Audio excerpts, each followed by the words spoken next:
पूजा सिंह और आप देख रहे आर्यन टीवी नेशनल। चलिए बुलेटिन की शुरुआत करेंगे उत्तर प्रदेश की कुछ बड़ी खबरों के साथ। सिद्धार्थनगर महोत्सव 2026 के अवसर पर मुख्यमंत्री योगी आदित्यनाथ को सम्मानित किया गया। इस दौरान 1052 करोड़ रुपए की 229 विकास परियोजनाओं का उद्घाटन और शिलान्यास भी किया गया। कार्यक्रम गौतम बुद्ध की पवित्र भूमि पर आयोजित किया गया, जहां शांति, अहिंसा और करुणा के सिद्धांतों को ध्यान में रखते हुए विकास पर जोर दिया गया। सीएम योगी ने कहा कि ये परियोजनाएं क्षेत्र के समग्र विकास और जनता की भलाई में मदद करेंगी। इससे लोगों के जीवन में गुणवत्ता बेहतर होगी और सिद्धार्थनगर का समग्र विकास होगा। तो वहीं आपको बताते चले, सिद्धार्थनगर महोत्सव में सीएम योगी आदित्यनाथ विकास योजनाओं का उन्होंने बड़ी सौगातें भी दी हैं। साथ ही आपको बताते चले, सिद्धार्थनगर महोत्सव 2026 के अवसर पर मुख्यमंत्री योगी आदित्यनाथ को सम्मान भी किया गया।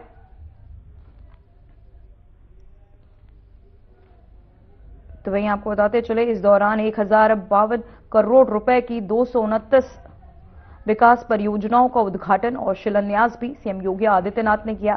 कार्यक्रम गौतम बुद्ध नगर में आयोजित किया गया था, जहां कपिलवस्तु उनकी राजधानी थी। ज्ञान की खोज के लिए निकले, जीवन की वास्तविकता और जीवन की सच्चाई को जानने के लिए निकले। सब कुछ छोड़ा, गया विश्व प्रसिद्ध तीर्थ गया जी में गए, एक लंबी साधना की, ज्ञान प्राप्त हुआ। पहला उपदेश सारनाथ में दिया और सर्वाधिक चातुर्मास उन्होंने जीवन के श्रावस्ती जनपद में संपन्न किए। जीवन का जो सार था, अभी आपने थीम सॉन्ग के माध्यम से सुना, बुद्धम शरणम गच्छामि, धम्मम शरणम गच्छामि और संगम शरणम गच्छामि। यानी धर्म की शरण में जाता हूं। धर्म की शरण में जाने के लिए बुद्धम शरणम गच्छामि, बुद्धि और विवेक चाहिए।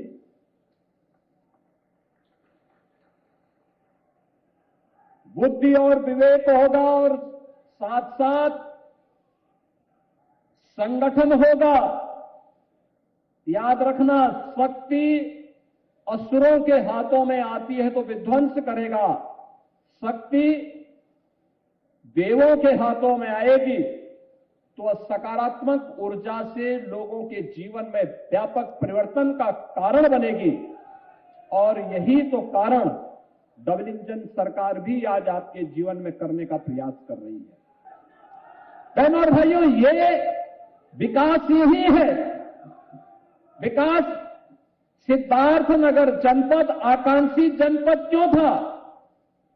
क्योंकि इंफ्रास्ट्रक्चर उस प्रकार का नहीं था, विकास नहीं था, पलायन था, बीमारी थी।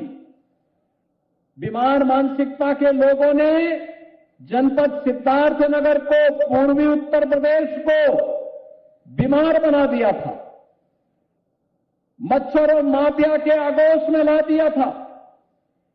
परिणाम क्या था? इंसेफ्लाइटिस से गरीब मरता था, दलित बच्चे दम तोड़ते थे, अल्पसंख्यक समुदाय के बच्चे, अति पिछड़ी जाति के बच्चे दम तोड़ते थे। हमारे लिए वह दलित नहीं था, हमारे लिए वह अति पिछड़ा नहीं था, हमारे लिए वह अल्पसंख्यक नहीं था, हमारे लिए तो वह उत्तर प्रदेश की अमानत थी। उत्तर प्रदेश का वह बच्चा उत्तर प्रदेश के विकास में योगदान दे, इसके लिए सरकार ने संकल्प लिया 2017 में आदरणीय प्रधानमंत्री जी की प्रेरणा से कि एक भी बच्चा इंसेफ्लाइटिस की चपेट में नहीं आने पाएगा और हम उसको बचाएंगे। और प्राणपण से सरकार लगी, डबल इंजन की सरकार लगी, इंसेफ्लाइटिस को दूर भगाने में बहुत देर नहीं लगी।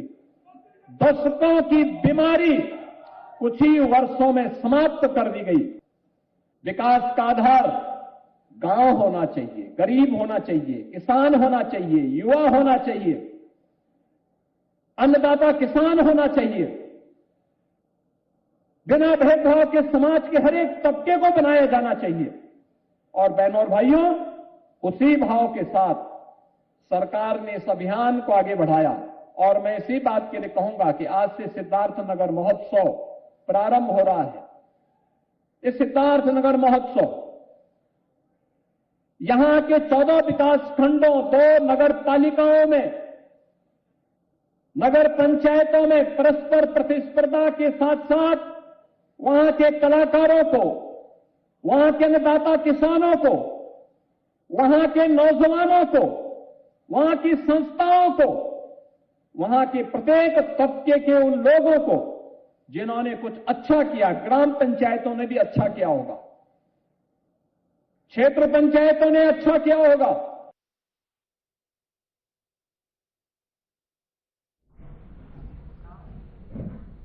तो वहीं गोरखपुर में मुख्यमंत्री योगी आदित्यनाथ ने जनता दर्शन आयोजित किया, जिसमें उन्होंने नागरिकों की समस्याएं सुनी और उनके शीघ्र समाधान के निर्देश दिए। कार्यक्रम में विभिन्न मुद्दों पर लोगों ने अपनी शिकायतें रखी, जिनमें सड़क, बिजली, पानी जैसी स्थानीय समस्याएं भी शामिल थी। जनता दर्शन के बाद मुख्यमंत्री गोरखनाथ मंदिर गए, जहां उन्होंने बच्चों के साथ समय बिताया। उन्होंने बच्चों से बातचीत की, उनके और साथ ही आपको बता दें उनसे उनके स्कूल और खेलकूद के अनुभव भी पूछे और उन्हें चॉकलेट भी बांटी। तो ये आपको बताते चले जनता दर्शन कार्यक्रम आयोजित किया गया। इस दौरान मुख्यमंत्री ने बड़ी संख्या में पहुंचे नागरिकों से मुलाकात की, उनकी समस्याओं को ध्यानपूर्वक सुना और संबंधित अधिकारियों को शिकायतों के शीघ्र और प्रभावी समाधान के निर्देश भी दिए। जनता दर्शन में लोगों ने सड़क, बिजली,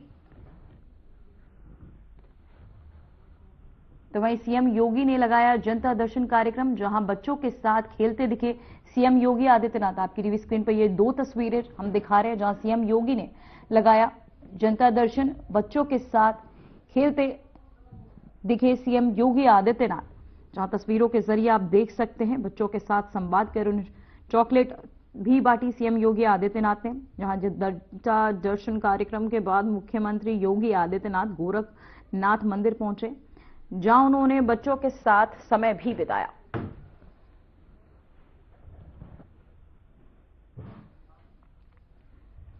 तो वही बड़ी खबर सामने आ रही है, जहां सीएम योगी आदित्यनाथ ने किया पोस्ट, अजीत पवार के निधन पर जताया दुख, परिवार के प्रति संवेदना भी की वक्त। वहीं आपको बताते चले महाराष्ट्र के बारामती क्षेत्र में हुए विमान हादसे की खबर से पूरे देश में शोक का माहौल है। यह हादसा अत्यंत दुखद और पीड़ादायक बताया जा रहा है, जिसमें अजीत पवार समेत 5 लोगों की जान चली गई।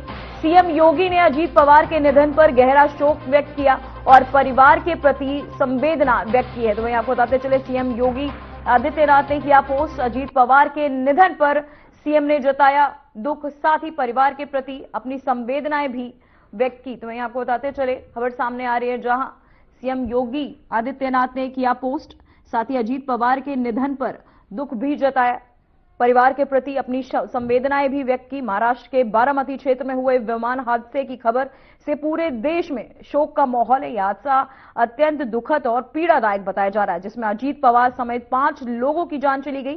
सीएम योगी ने अजीत पवार के निधन पर गहरा शोक व्यक्त किया।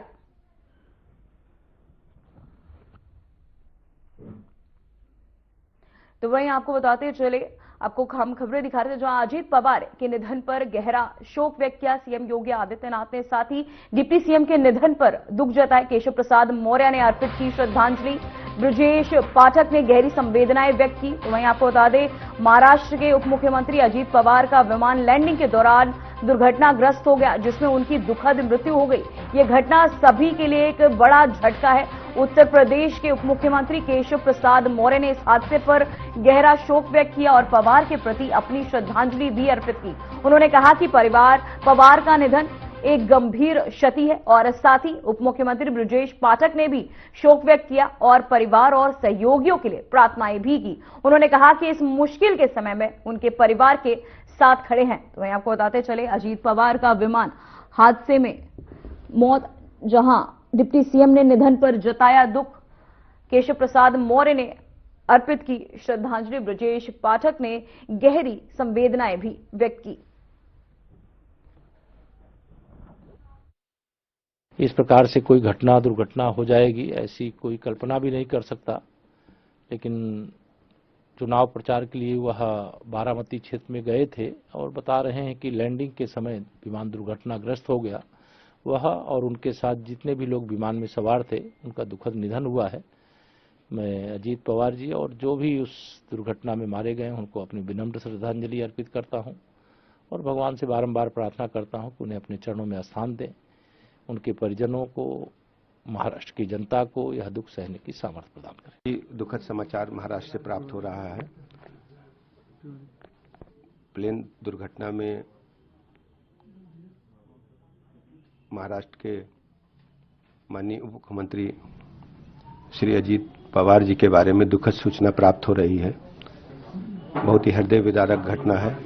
मैं ईश्वर से प्रार्थना करता हूं कि उनके परिजनों को इस असहनीय पीड़ा को सहने की ताकत दें, उनके अनुयायियों को, उनकी पार्टी के सभी पदाधिकारियों को ईश्वर ताकत दे असहनीय पीड़ा को सहने की। और हमारी तरफ से पूरी संवेदनाएं हैं। हम सब श्री पवार जी के परिवार के साथ ही दुख की घड़ी में खड़े हैं।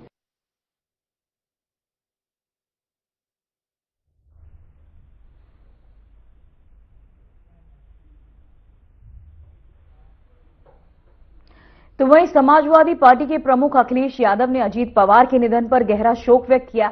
उन्होंने कहा कि यह घटना अत्यंत दुखद है और परिवार के लिए ये समय बहुत पीड़ादायक है। अखिलेश यादव ने पवार के परिवार के प्रति अपनी संवेदनाएं व्यक्त करते हुए कहा कि इस कठिन घड़ी में उन्हें ईश्वर से शक्ति और साहस मिले। उन्होंने सभी से अपील की कि वे परिवार के प्रति सहानुभूति रखें और उन्हें इस दुख को सहने में मदद करें।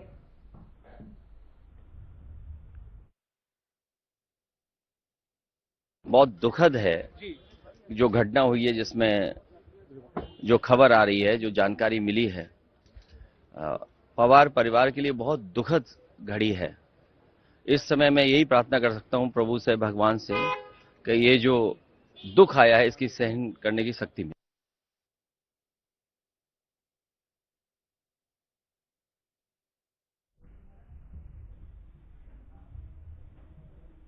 तो वहीं एक और बड़ी खबर सामने आ रही है, जो अभी मुक्तेश्वरानंद के अनशन का आज 11वां दिन। अभी मुक्तेश्वरानंद का माघ मेले से वापसी का ऐलान, जो हमारा है उसे आपको देना पड़ेगा।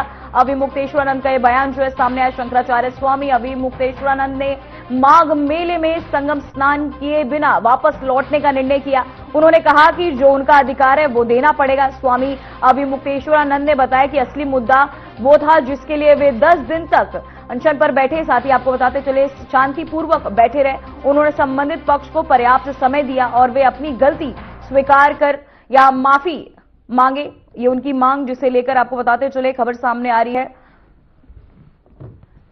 स्वामी अभी मुक्तेश्वरानंद ने माघ मेले में संगम स्नान किए बिना वापस लौटने का निर्णय किया। उन्होंने कहा कि जो उनका अधिकार है वो देना पड़ेगा। स्वामी अभी मुक्तेश्वरानंद ने बताया कि असली मुद्दा वो था जिसके लिए वे 10 दिन तक शांतिपूर्वक बैठे रहे। उन्होंने संबंधित पक्ष को पर्याप्त समय दिया कि वे अपनी गलती स्वीकार करें या माफी मांगे। तो वहीं आपको बताते चले स्नान पर यह घमासान, जिसे लेकर माघ मेले में बिना संगम स्नान के लौटे स्वामी मुक्तेश्वरानंद, जहां माघ मेले में बिना संगम स्नान के लिए, जो साथ ही आपको ग्राफिक्स के जरिए हम सुना, स्नान पर घमासान, यह है समाधान जिसे लेकर लंबा समय दिया गया फिर भी न्याय नहीं। शंकराचार्य का यह बयान जो है सामने आया। हम 10 दिन तक शांति से बैठे रहे, शंकराचार्य ने कहा। और साथ ही आपको बताते चले शंकराचार्य अनशन का यह 11वां दिन, जहां माघ मेले में बिना संगम स्नान के लौटे शंकराचार्य, जो हमारा है वो आपको देना होगा, ये उन्होंने कहा।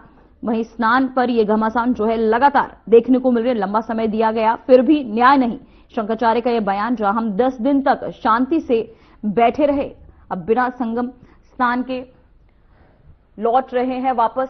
11वां दिन हो चुका है उनके अनशन का। साथ ही आपको बताते चले खबर सामने आ रही है, जहां जो हमारा है वो आपको देना होगा, ये उनका बयान। लंबा समय दिया गया फिर भी न्याय नहीं मिला। अगर आप अपनी गलती के लिए, अपने अपराध के लिए क्षमा याचना कर सकते हैं तब तो ठीक है, बाकी कुछ आपसे हमको नहीं चाहिए, क्योंकि जो हमारा है उसको आपको आज नहीं तो कल देना ही पड़ेगा। वो हमारा अधिकार है, वो आपकी तरफ से किया गया दान नहीं होगा। लेकिन जो असली मुद्दा है, जिसके लिए 10 दिन तक शांति के साथ हम यहाँ पर फुटपाथ पर बैठे रहे, आपको लंबा समय हमने प्रदान किया कि आप ठंडे मन से, मस्तिष्क से विचार करो और विचार करके जो अन्याय हुआ है उसके लिए आगे आकर के या तो दंड भोगो या तो क्षमा याचना करो। लेकिन 10-11 दिन बीत जाने के बाद भी आज जब हमारे जाने का हमने निर्णय किया तब इस तरह का प्रस्ताव हमारे पास आया, लेकिन वो प्रस्ताव हम इसीलिए स्वीकार नहीं कर सके क्योंकि हम जिंदगी भर के लिए अगर इस प्रस्ताव को स्वीकारते तो हमारी आत्मा हमको स्वीकारती कि तुमने ये जो सुविधा पाई है, तुमने ये जो एसओपी लिखवाई है, वो ब्रह्मचारियों, सन्यासियों, बटुकों, वृद्धों, स्त्रियों के असम्मान की कीमत पर पाई है। इसको कभी भी हमारा हृदय स्वीकार नहीं कर सकता था, इसलिए हमने प्रस्ताव को ठुकरा दिया है और हम भारी मन से यहाँ के लिए जा रहे हैं।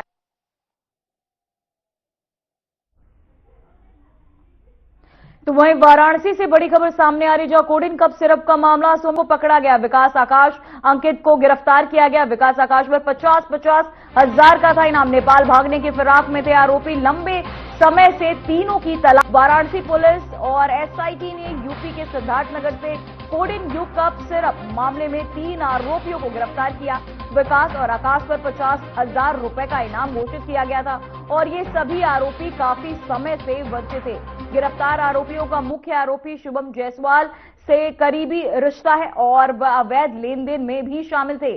तीनों आरोपी नेपाल भागने की फिराक में थे। वहीं शुभम जायसवाल अभी भी फरार है। पुलिस और सोनभद्र प्रशासन ने शुभम और उसके पिता भोला जायसवाल की 50 करोड़ से अधिक की संपत्तियां फ्रीज कर दी है। तो वहीं आपको बताते चले, वाराणसी से बड़ी खबर सामने आ रही है, जहां कोडिन कप सिरप का ये पूरा मामला शुभम जायसवाल के 3 कारोबारियों को पकड़ा गया है। विकास आकाश अंकित को गिरफ्तार कर लिया गया। विकास आकाश पर 50-50 हजार का था इनाम। द्वारा लगातार प्रभावी कार्रवाई सुनिश्चित की जा रही है। इसी क्रम में कल 3 व्यक्तियों को गिरफ्तार करके जेल भेजा जा रहा है और जिनका नाम है विकास सिंह नरवे, जो जनपद आजमगढ़ का रहने वाला है, और थाना बड़ा गांव में एक देवनाथ फार्मेसी का प्रोपरेटर है। दूसरा आकाश पाठक, जो मेड रेमरी प्राइवेट लाइफ केयर लिमिटेड थाना लोथा में शुभम जायसवाल के साथ को डायरेक्टर के रूप में काम करते थे। और तीसरा अंकित श्रीवास्तव, जो विकास सिंह नरवे का जितने भी फाइनेंशियल ट्रांजैक्शन है और पैसे के लेन देन है ये पूरा देखते थे। इन तीनों व्यक्तियों को गिरफ्तार करके आज जेल भेजा जा रहा है। उल्लेखनीय बात है कि ये नेपाल भागने की फिराक में थे और जैसे इन तीनों के बारे में सूचना मिली थी, तत्काल थाना कोतवाली और एसआईटी टीम द्वारा इनको गिरफ्तार करके जेल भेजा जा रहा है।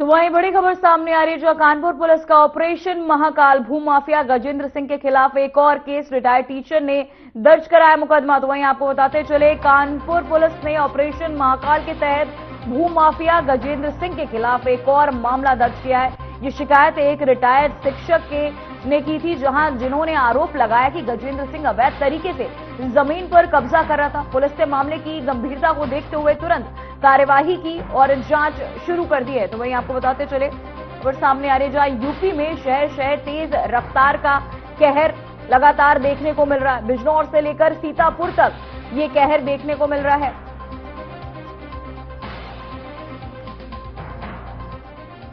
तो वहीं आपको बताते चले, तो वहीं यूपी में शहर शहर तेज रफ्तार का कहर देखने को मिल रहा है। बिजनौर से लेकर सीतापुर तक तेज रफ्तार से हादसे हुए, जिससे कई लोगों ने अपनी जान भी गंवा दी। बिजनौर में तेज रफ्तार कार अनियंत्रित होकर बिजली के पोल से टकरा गई, जिसमें 2 युवकों की मौके पर ही मौत हो गई। तो वहीं आपको बता दें, सीतापुर में भी ये रोडवेज बस की जोरदार टक्कर में 2 लोगों की मौत हो गई और 6 लोग गंभीर रूप से घायल हो गए। इसके अलावा चंदौली में 14 जनवरी को हुए ट्रक बाइक हादसे में घायल महिला शुभावती देवी की 20 जनवरी को मौत हो गई। इन घटनाओं ने पूरे इलाके को झकझोर कर रख दिया है। तो वहीं आपको बता दें, शहर शहर तेज रफ्तार के चलते कई घटनाएं सामने आ रही हैं।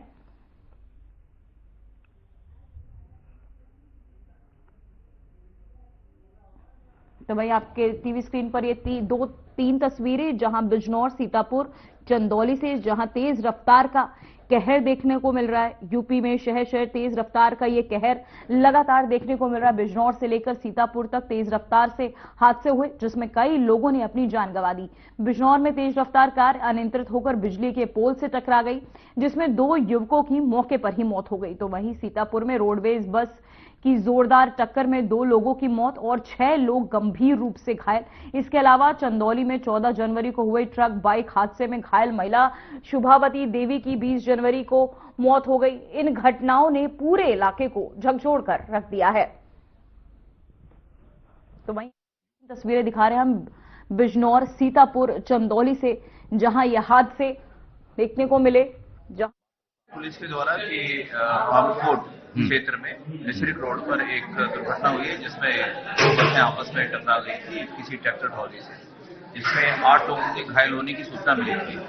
तो मैं अभी यहाँ इमरजेंसी में आया हूँ जिला अस्पताल की, तो यहाँ पर 4 अभी मरीज आए हैं और बाकी मरीज अभी आ रहे हैं, जिसमें से 2 मरीजों की डेथ, मतलब 2 मरीज अभी घायल हैं और बाकी घायल लोग आ रहे हैं। मतलब कुल मिला के 8 लोग थे, 2 लोगों की मौत हो चुकी, 6 लोग घायल हैं। हाँ, 6 लोग घायल हैं, जिनका उपचार किया जा रहा है। थाना क्षेत्र नगीना के पुरैनी टोल प्लाजा के पास तेज रफ्तार आ रही कार अनियंत्रित होकर बिजली के पोल से टकरा गई, जिस कार में बैठे मोहम्मद फहीम और कैफ दोनों घायल हो गए, जिन्हें तत्काल प्राथमिक चिकित्सा केंद्र लाया गया, जहां उपचार के दौरान डॉक्टरों द्वारा दोनों को मृत घोषित कर दिया गया है। पंचायतनामा की कार्यवाही कर अन्य विधिक कार्यवाही सुनिश्चित कराई जा रही है। ये आज शाम को लगभग 7 बजे जवाहर चीनी मिल है, वहाँ पे एक ट्रैक्टर जो था खड़ा था, जिसके पीछे जो रोडवेज की हमारी बस है, वो बस नियंत्रित उसका खो गया था। वो पीछे से उससे टक्कर जोर से मार दी। तो ये जोर से टक्कर मारने के कारण वहाँ पे जो लोग थे, कुल इसमें 4 लोगों को क्षति पहुंची थी, जिसमें से 2 लोगों को यहाँ पे लाया गया, तो वो उनको डॉक्टर साहब के द्वारा मृत घोषित किया गया और बाकी 2 है जिनको अभी यहाँ पे देखा गया। एक के मुंह पे थोड़ी चोट है और एक को सर पे थोड़ी चोट है। दोनों की स्थिति अभी नॉर्मल है। बाकी परिवारजनों से धैर्य प्राप्त करके इसके आवश्यक जो वैधानिक कार्रवाई होगी वो की जाएगी।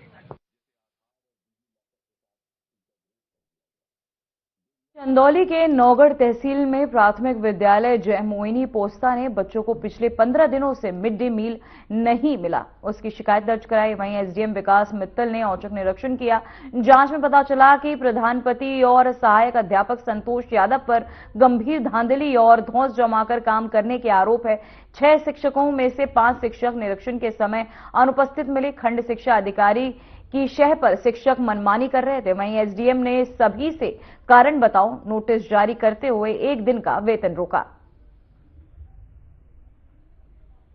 तो वहीं आपको बताते चले, विधायक मिड डे मील को लेकर यह बवाल, जहां एसडीएम ने इसको लेकर निरीक्षण भी किया। 5 शिक्षक इस दौरान अनुपस्थित रहे।